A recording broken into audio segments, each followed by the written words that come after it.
Hello guys, मैं आशीष Maurya MKMA YouTube channel पर आपका हार्दिक स्वागत करता हूं। जैसे कि हम लोग पढ़ रहे हैं खनिज तथा ऊर्जा संसाधन, जिसमें हम लोगों ने खनिज के बारे में कुछ वीडियो के माध्यम से देखा है। आज हम लोग पढ़ेंगे ऊर्जा संसाधन।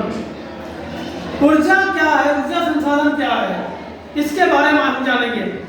चैप्टर का हमारा नाम रहेगा, हमारे चैप्टर का नाम है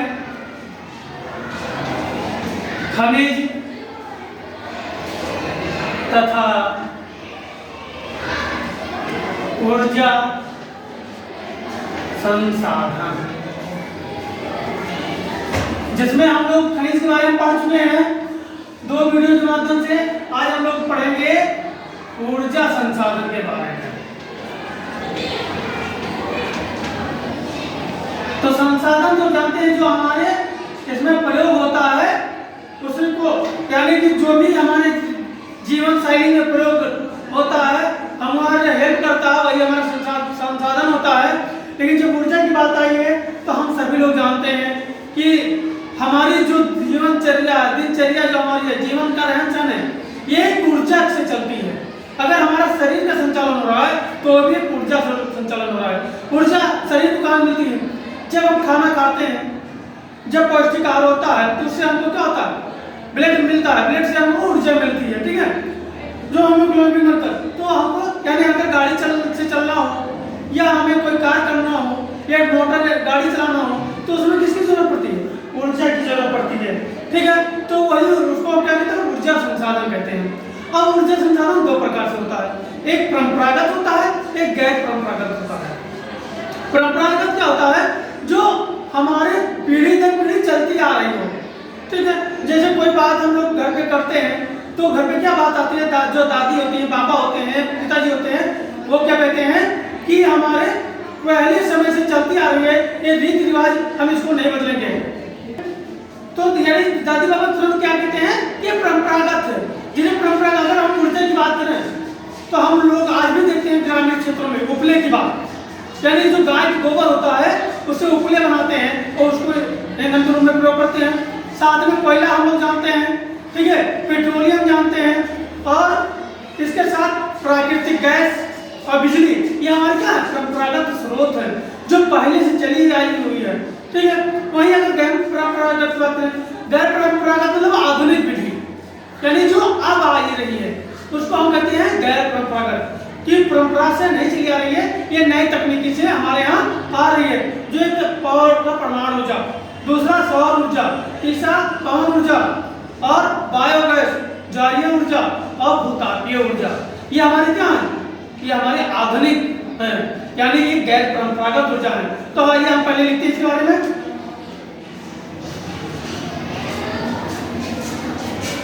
तो ये कितने प्रकार से है? 2 प्रकार से। ऊर्जा संसाधन एक क्या है? परंपरागत ऊर्जा, और दूसरा हमारा क्या है? गैर परंपरागत ऊर्जा, गैर परंपरागत ऊर्जा, यानी ये हमारी पुरानी विधि है, ये नई विधि है। पुरानी विधि यानी ये पीढ़ी दर पीढ़ी चली आ रही है, यानी कई वर्षों से ये पीढ़ी हमारी क्या है? परंपरा चली आ रही है, ये स्रोत चला रहा है। लेकिन ये कुछ समय के पास, कुछ समय हुआ आए हुए इसको, ठीक है। तो हम पहले क्या जानेंगे? हम इसके बारे में जानेंगे। ये कोयला, उपले, ठीक है, प्राकृतिक गैस, ठीक है, बिजली,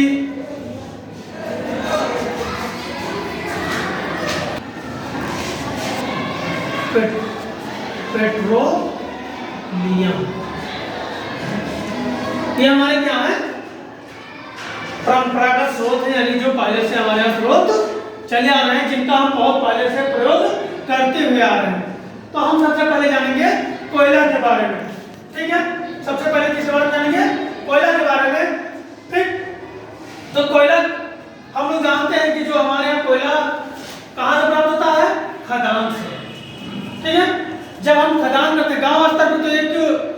मतलब अगर लोकल स्तर पर देखा जाए तो लोग लकड़ियों से जलाकर कोयला प्राप्त कर लेते हैं नाम मात्र का। लेकिन अगर हम मेन कोयला की बात करें तो एक खदान करके कोयला जो हमारे यहाँ पहले से हजारों वर्ष पहले पृथ्वी के अंदर दब गया था, उसमें मतलब जलकर दाब के कारण एक दाब का ठोस के रूप ले लिया, वो हमारा कोयला का निर्माण हुआ। और वो कोयले को हम लोग खनन या उत्खनन करके निकालते हैं। तो हम कोयले को पढ़ते हैं पहले। तो कोयला, ये कोयला 3 प्रकार से, कोयला 3 प्रकार से है। लिग्नाइट, दूसरा क्या है बिटुमाइट, दूसरा क्या है बिटुमिनट है, बिटुमिनट। तीसरा हमारा है एंथ्रासाइट।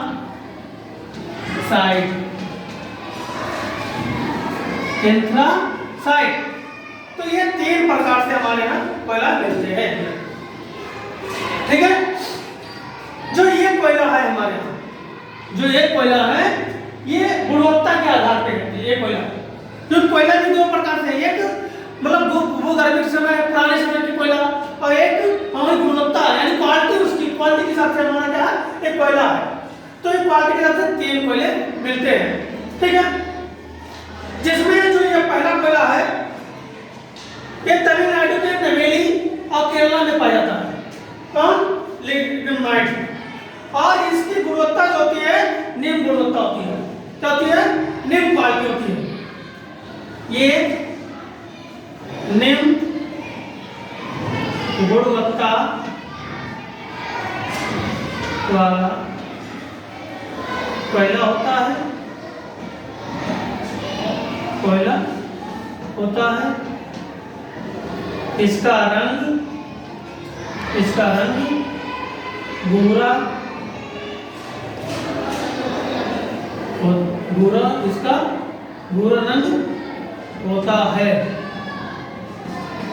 ठीक है, लिग्नाइट क्या होता है? ये निम्न गुणवत्ता वाला होता है और इसका जो रंग होता है वो भूरा होता है। और इसका कहाँ पे मिलता है? ये लिख लीजिए, तमिलनाडु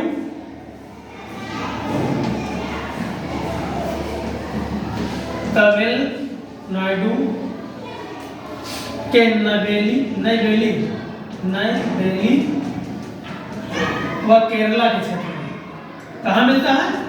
वह केरला के क्षेत्र में ये लिग्नाइट कोयला मिलता है। ठीक है, तो ये समझ में आ गया। ये बिटू है क्योंकि मात्रा लगाए हैं तो गलत लगा है, बिटुमिनट है। ठीक है, तो ये लिग्नाइट समझ में आ गया होगा। बिटुमिनस कई जगह लिखने में गलत भी हो जाता है। बिटुमिनस गैस का कोयला, अब इसके बारे में हम लोग जान लेते हैं। ठीक है, तो जो बिटुमिनस होता है ये लोकप्रिय कोयला होता है। ये जो कोयला होता है ये लोकप्रिय होता है। और लोकप्रिय क्या होता है? लोकप्रिय होता है क्योंकि ये उद्योग के लिए लोहा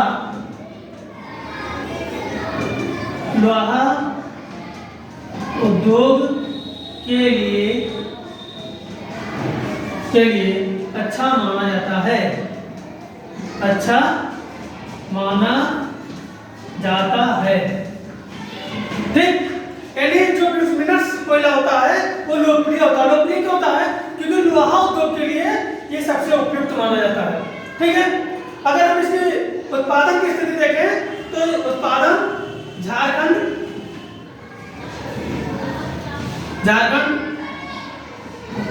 उड़ीसा, छत्तीसगढ़ और पश्चिम बंगाल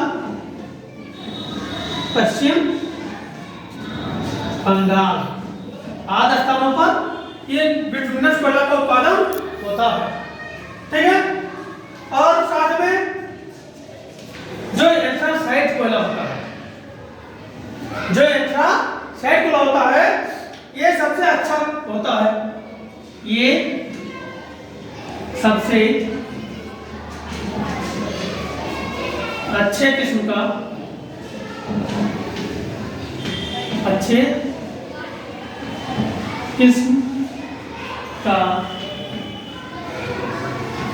कोयला होता है। ठीक है, ये क्या होता है, ये सबसे अच्छे किस्म का कोयला होता है। ठीक, और ये सख्त भी होता है यानी कठोर भी होता है। ठीक, ये एंथ्रासाइट कोला। तो ये हमारा क्या है, कोयला के बारे में। ठीक, कोयला तीन प्रकार से, एक है लिग्नाइट, लिग्नाइट, बिटुमिनस और एंथ्रासाइट। ठीक है, ये निम्न क्वालिटी का लिग्नाइट था, ये लोकप्रिय कोयला जो लोहा के लिए, उद्योग के लिए उपयुक्त होता है, अच्छा माना जाता है। साथ में एंथ्रासाइट ये सबसे अच्छे किस्म की होता है जो मजबूत कोयला होता है। ठीक है, जैसे ये जो बिटुमिनस होता है तो आप लोग देखते होंगे ऐसे मतलब चौकोर हल्का से मतलब पतले, यह थोड़ा ऊपर खावा में लिग्नाइट होता है, ये थोड़ा सीधा ही होता है। ठीक है, तो ये हमारा था कोयला। अब आगे देखते हैं जो हमारे ये क्वालिटी का आधार पे था और जो हमारे समय के आधार पे कोयला है उसको देखते हैं हम। समय के आधार पर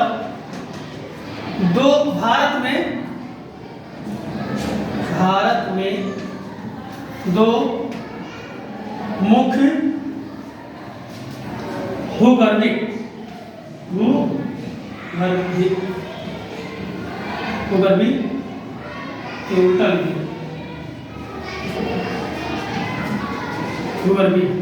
ठीक है, अब दो गर्मी कौन कौन से हैं, एक गोंडवाना चट्टान और एक टर्सरी, एक गोंडवाना और एक टर्सरी। तो हम इसको लिख लेते हैं गोंडवाना, ठीक है, और एक टर्सरी। ठीक, ये दो ये कौन कौन से हैं, एक गोंडवाना और एक टर्सरी। जो टर्सरी कोयला है ये नया कोयला है, यानी इसको अभी कुछ लाखों वर्ष हुए, सैकड़ों वर्ष इसको हुए हैं। ठीक है, या हजारों वर्ष कर सकते हैं इसको, जो टर्सरी कोयला का निर्माण हुआ है। यानी हम इसे जाने कि हजारों वर्ष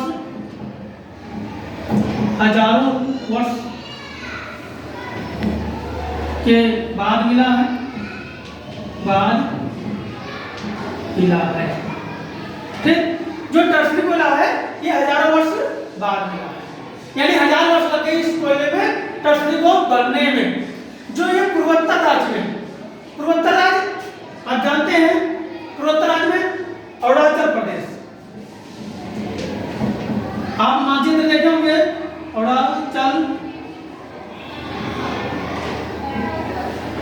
प्रदेश, नागालैंड, असम, मेघालय आदि जगहों पर क्या है, टर्सरी कोयला मिलता है। ठीक है, और अगर हम गोंडवाना की बात करें, साथ में ये भी हम जान लें, जो ये टर्सरी होता है ये जो हमारा भूगर्भी के यानी समय के अंतराल पर ये कोयला का निर्माण हुआ है। वही गोंडवाना जो हमारा कोयला है, तो गोंडवाना की बात हम ऊपर लिख देते हैं, ये लाखों वर्ष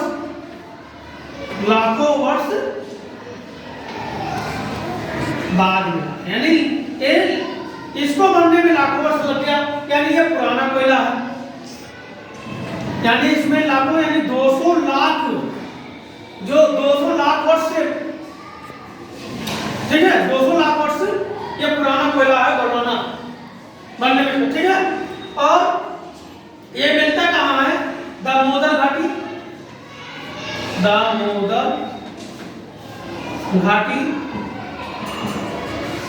और रानीगंज हजारीबाग, रानीगंज, हजारीबाग, बोकारो, बोकारो। ठीक है, बोकारो हम लोग जानते हैं, आप लोग कमेंट बॉक्स में बताइएगा कि बोकारो कहाँ है। ठीक है, तो ये हमारा समय के आधार पर कोयला था।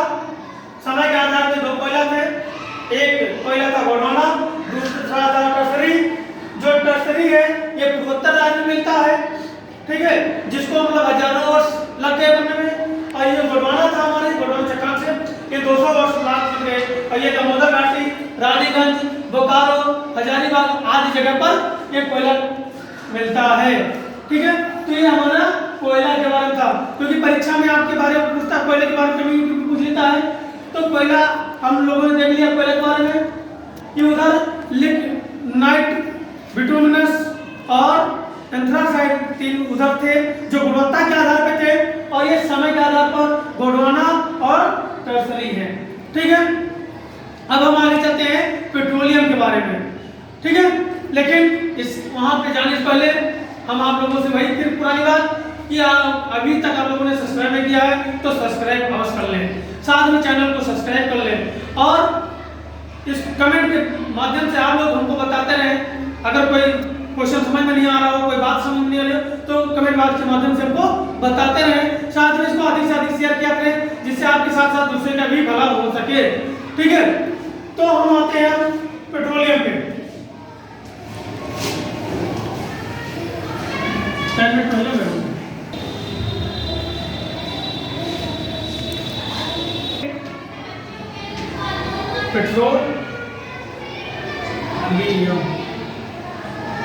पेट्रोलियम। ठीक है, अब पेट्रोलियम से क्या क्या बनता है? पेट्रोलियम क्या है? पेट्रोलियम ये हमारा खनिज तेल है, चट्टानी तेल है। ठीक है, क्योंकि इंग्लिश में पेट्रो और एलियम से बना है, जो सबसे बना है जो हमारा पेट्रोलियम है, जिसका अर्थ होता है, दो शब्दों से मिला है जो लैटिन भाषा के शब्द हैं। एक पेट्रो जिसका अर्थ होता है चट्टानी, एलियम यानी तेल, एलियम मतलब तेल यानी चट्टानी तेल, जिसका अर्थ होता है चट्टानी तेल, उसे को हम क्या कहते हैं? पेट्रोलियम। जो पेट्रोलियम से क्या बनता है? प्लास्टिक,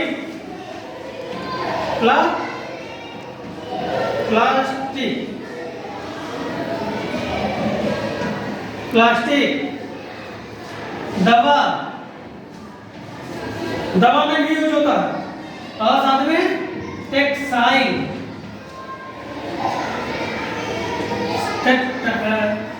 टेक्सटाइल, इसमें ये प्रयोग होता है पेट्रोल। ठीक है, इसमें ये प्रयोग होता है, और ये 3 जगह से मिलता है। कहां कहां से? एक टर्सरी, सैडली, चट्टान से, दूसरा चूना पत्थर,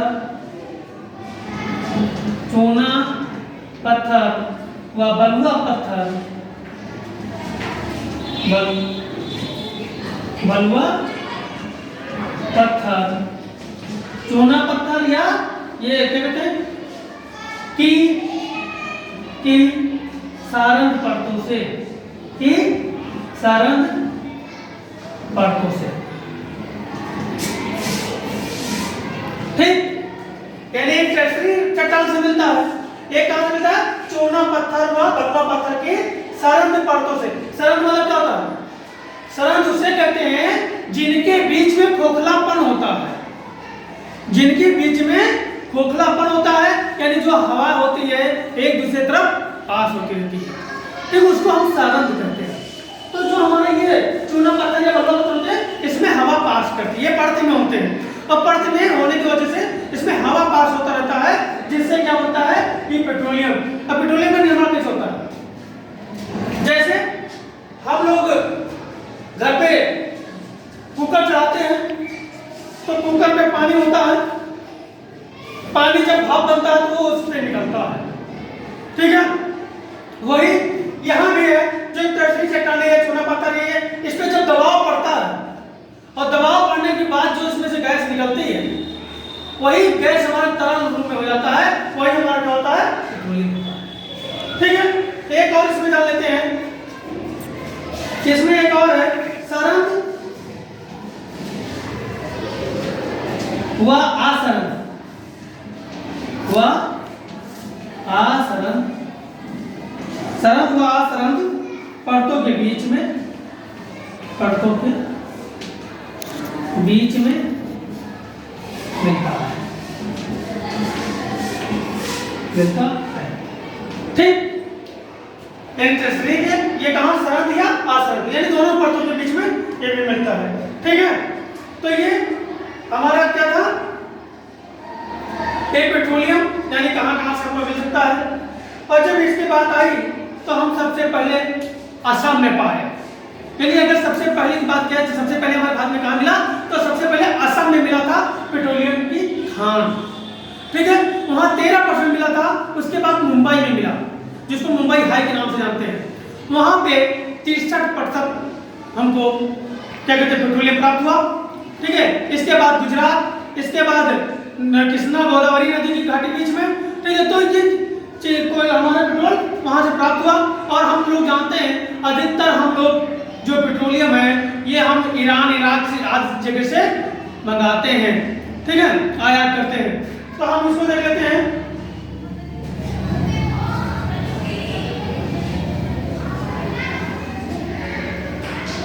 तो पहले नंबर पर असम में मिला 13%। कहाँ मिला? असम में। ये सबसे पुराना खान है, सबसे पुराना खान है ये हमारा कौन? असम। यहाँ पे सबसे पहले मिला था असम में। दूसरे नंबर उसके बाद मिला 63% मुंबई हाई में। कहाँ पे मिला? मुंबई हाई में मिला। इसके बाद गुजरात 18% गुजरात में मिला। और इसके बाद गोदावरी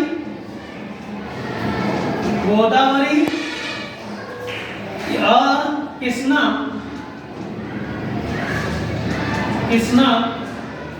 नदी घाटियों में।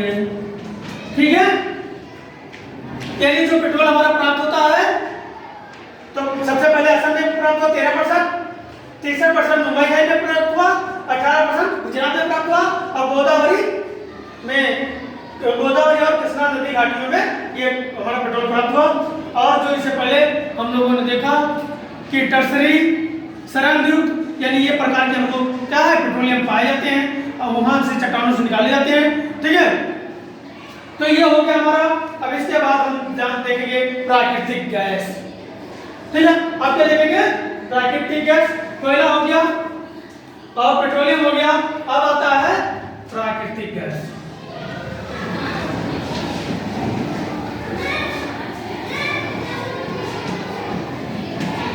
जो हम सीएनजी गाड़ियों में डलवाते हैं वो हमारा क्या है? प्राकृतिक गैस है। ठीक है, लेकिन आप लोग ये बताइए, जो मैं पढ़ा रहा हूँ समझ में आ रहा है नहीं आ रहा, कमेंट बॉक्स के माध्यम से अवश्य बताएं। क्योंकि अगर मैं विस्तार से एक शब्द लेकर चलूंगा तो एक चैप्टर खत्म करने में कम से कम 7-8 दिन लग जाएंगे। लेकिन मैं मेन चीज उठा रहा हूँ, आप लोग विस्तार से अपने बुक में पढ़ लीजिएगा। मैं आपको समझाने का प्रयास कर रहा हूँ क्योंकि आप जानते हैं कि परीक्षा आपके नजदीक में है और परीक्षा नजदीक है तो हम एक शब्द नहीं पढ़ सकते, हम पूरा चैप्टर एक शब्द को नहीं पढ़ सकते। उसमें जो मेन चीज है उसे तो हम, और एक बार आप जब इसको समझेंगे, पढ़ेंगे, सुनेंगे, इसके बाद जब आपको उठाएंगे तो आपको सारा चीज क्लियर होते चला आएगा। तब आइए प्राकृतिक गैस। तो प्राकृतिक गैस क्या है? प्राकृतिक गैस एक महत्वपूर्ण ऊर्जा है। ठीक है, प्राकृतिक गैस क्या है? प्राकृतिक गैस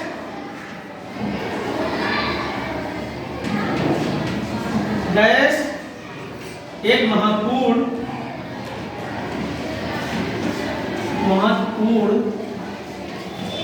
ऊर्जा संसाधन है। क्या है? एक महत्वपूर्ण संसाधन है जो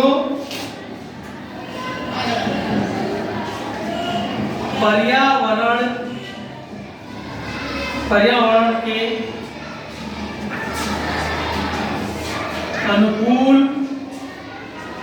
अनुकूल ईंधन माना जाता है। ईंधन माना जाता है। यानी क्या है, ये जो पहला क्या है, प्राकृतिक गैस जो हमारा है, ये महत्वपूर्ण ऊर्जा संसाधन है, क्योंकि ये जो पर्यावरण के अनुकूल ईंधन माना जाता है, क्योंकि इसमें किसी प्रकार से प्रदूषण नहीं होता है। ठीक है, इसलिए पर्यावरण के अनुकूल इसको माना जाता है। ठीक है, तो ये समझ में आ गया होगा। हम दूसरा पॉइंट चल लें। ये बिजली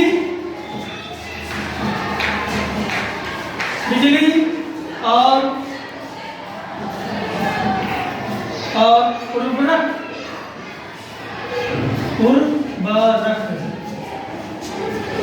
उद्योग प्राकृतिक गैस का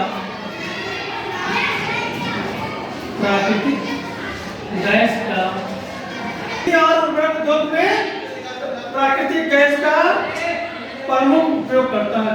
यानी जो बिजली और उर्वरक उद्योग है, ये प्राकृतिक गैस का उपयोग करता है।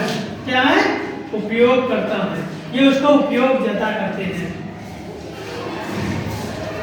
करता है। ठीक है, तो ये हमारा क्या है, प्राकृतिक गैस है। और प्राकृतिक गैस को हम क्या जानते हैं, सीएनजी भी कहते हैं। यानी हम इसको ब्रैकेट में डाल लेते हैं, सीएनजी। आप लोग इसका फुल फॉर्म बताइएगा, सीएनजी का फुल फॉर्म आप लोग में बताइएगा। ठीक है, ये आपके लिए कोई क्वेश्चन है। तो ये हमारा क्या था, प्राकृतिक गैस था। अभी हमारा क्या हुआ, ये खत्म हुआ। ठीक है, साथ में थोड़ा और जान लेते हैं प्राकृतिक गैस के बारे में। प्राकृतिक गैस एक महत्वपूर्ण ऊर्जा संसाधन है जो पर्यावरण के अनुकूल ईंधन माना जाता है। पहला पॉइंट हो गया। बिजली और उर्वरक उद्योग वाले जो होते हैं वो प्राकृतिक गैस का उपयोग करता है। यानी यह करता है विद्या, एक करता है। ठीक है, अब तीसरा पॉइंट, इसको मैं रख दे रहा हूं। अब तीसरा पॉइंट लिखता हूं।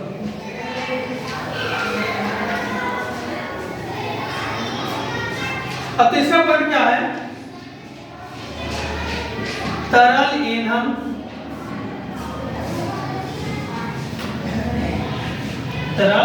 ईंधन को बदलने के लिए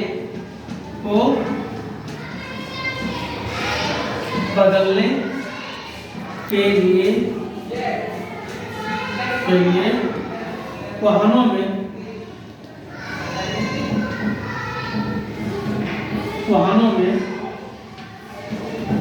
तरल ईंधन को के बदले के लिए वाहनों में सीएनजी का प्रयोग किया जाता है। ठीक है, अभी तक हम लोग क्या करते थे, अभी भी है कि पेट्रोल से, डीजल से, तरल पदार्थ से क्या चलता है, गाड़ी चलती है। लेकिन तरल ईंधन को बदलने के लिए आप क्या करते हैं, वाहनों में सीएनजी का प्रयोग करते हैं। यानी इसके बदले क्या कर लेते हैं, सीएनजी का प्रयोग करते हैं। अब आप बड़े वाहन शहरों में देखेंगे, जैसे दिल्ली, वहां पे अधिकतर 90% आपको गाड़ी कैसे मिलेगी, सीएनजी वाली गाड़ी मिलेगी, सीएनजी से संचालित होती है। लेकिन जो पिछड़ा हुआ क्षेत्र है जहां हम लोग रहते हैं, तो वहां पे कैसा है, ये तरल ईंधन से चलते हैं, यानी पेट्रोल से चलते हैं। ठीक है, तो तरल ईंधन के बदले के लिए वाहनों में सीएनजी, यानी तरल ईंधन के बदले होना चाहिए, के बदले के लिए वाहनों में सीएनजी का प्रयोग करते हैं। यानी इसके स्थान पर अब इसका प्रयोग किया जाता है। ये आप जानिए। अब इसको थोड़ा सा और, तरल ईंधन की जगह सीएनजी का प्रयोग करते हैं, सीएनजी का प्रयोग किया जाता है। ठीक है, यानी उसकी जगह पे आप क्या करते हैं, सीएनजी का प्रयोग करते हैं। ठीक, और ये मिलता कहाँ है, इसका भंडार कहाँ है, इसको भी जान लें। इसका भंडार कृष्णा गोदावरी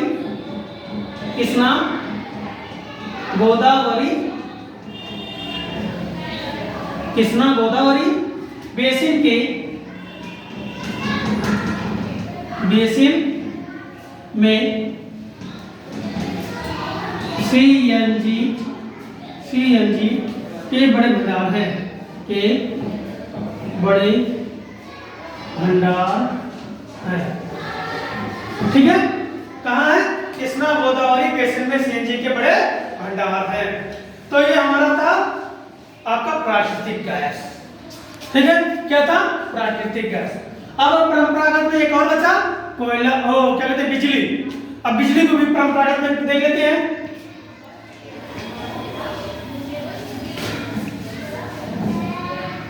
क्या बचा? बिजली। तो बिजली हम लोग जानते ही हैं, सभी लोग यूज करते हैं। ठीक है, तो बिजली दो प्रकार से बनती है। बिजली कितने प्रकार से? दो प्रकार से इसका निर्माण होता है। एक पानी से और एक हमारी उष्मा से। एक पानी से और दूसरा उष्मा से।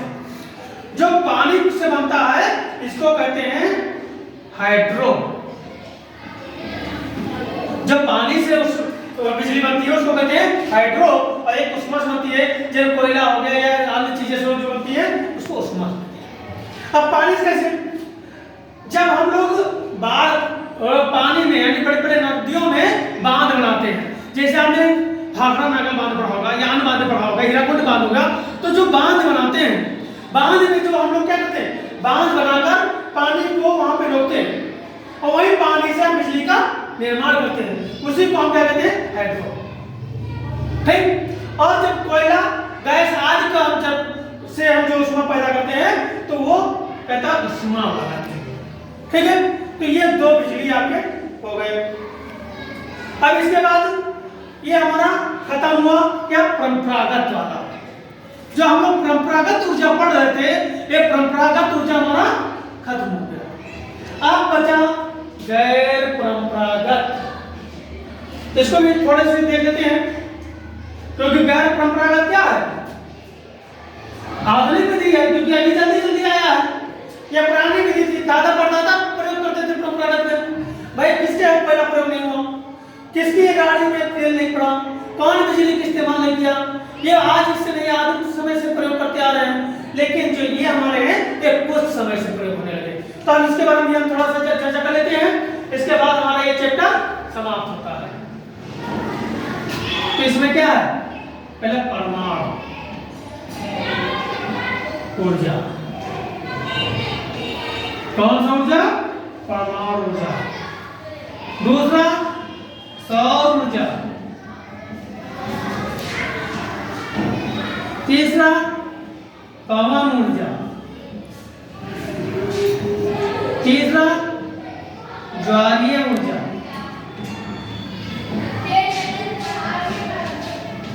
फिर भूतापीय ऊर्जा। भूतापीय ऊर्जा क्या है? परमाणु ऊर्जा, सौर ऊर्जा, पवन ऊर्जा, ज्वारीय ऊर्जा और भूतापीय ऊर्जा। अब ये परमाणु ऊर्जा क्या है, हम इसके बारे में लेते हैं।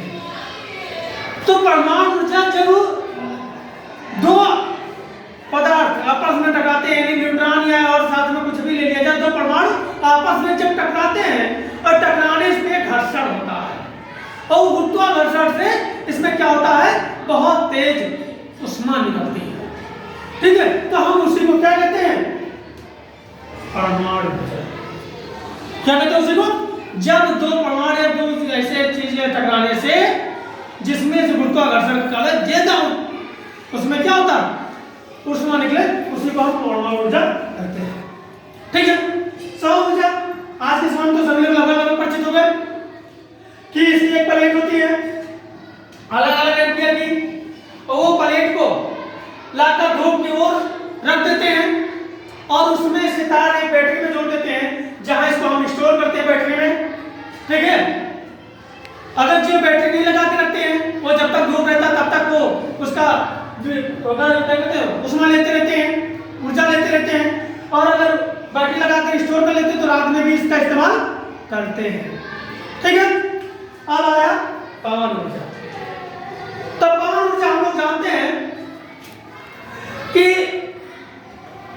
जो हमारी ये नदी घाटियां होंगी ऐसे होती हैं नदी घाटियां, तो जब वहां पे जब ऊपर जाएंगे तो यहाँ बहुत तेज हवाएं मिलेंगी आपको। क्या मिलेंगी? तेज हवाएं। जैसे आप पहाड़ी क्षेत्र में चले जाओगे ऊपर तो सर से बहुत तेज हवा चलती है, ठीक है। तो तेज हवा जो चलती है तो ये एक ऐसे यहाँ पर एक पंख लगा होता है और जब ये हवा इसमें टकराती है तो उससे ये चलता है और चलने पर उसमें ऊर्जा देता है, उसी को कहते हैं हम पवन ऊर्जा, ठीक है। इसके बाद आता ज्वारीय ऊर्जा। ज्वार मतलब जब समुद्र में हम जाते हैं, जब समुद्र में देखते हैं कि कभी कभी क्या होता है पानी घटता बढ़ता रहता है। अब पानी किससे घटता बढ़ता है? लेकिन जब पानी घटता बढ़ता है तो उसी घटने बढ़ने से जो ऊष्मा उत्पन्न होती है उसी ऊष्मा को क्या कहते हैं? ज्वारीय ऊर्जा कहते हैं, ठीक है। अब होता क्या हम लोग जानते हैं कि पृथ्वी हमारी जैसे अगर हम विश्व रेखा पर चलिए बहुत ज्यादा गर्म है, और जैसे हिमाचल प्रदेश में मणिकर्ण एक स्थान है, वहाँ पे पूरा पानी गर्म होता है, उसमें चावल की बोटी अगर कोई सामान अगर कपड़े बांध के लटका दिया जाता है तो पूरा पक जाता है। तो वहाँ ऐसे जगह से जब वो जो गैस से जो ऊष्मा निकलती है उसको हम क्या कहते हैं? भूतापीय, ठीक है। तो ये हमारा था खनिज तथा ऊर्जा संसाधन, जो हम लोगों ने 2 वीडियो के माध्यम से खनिज के बारे में पढ़ा था। और आज आपको जो मेन चीज था ऊर्जा के बारे में, ऊर्जा के बारे में 2 चीजें था, परंपरागत ऊर्जा और गैर परंपरागत ऊर्जा। हमने परंपरागत के बारे में कहा, कोयला के बारे में, पेट्रोलियम के बारे में, बिजली के बारे में और प्राकृतिक गैस के बारे में, जो हम लोगों के पेपर की में महत्वपूर्ण भी होता है। ये क्वेश्चन कभी कभी पूछ लेता है। तो ये परंपरागत में तो कोयले में एक मैंने कोयला की बात किया था,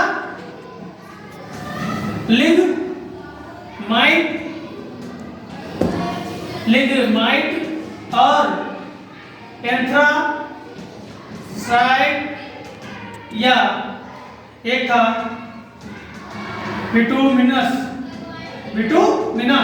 आप कुछ नहीं होगा तो पूछ लेगा कि लिग्नाइट और एंथ्रासाइट में अंतर बताइए, क्या पूछ लेगा? एंथ्रासाइट और लिग्नाइट में अंतर बताइए, या पूछ लेगा कि तांबे को, जैसे उसमें हम लोग खनिज में पढ़े तो तांबे को उपयोग बताइए।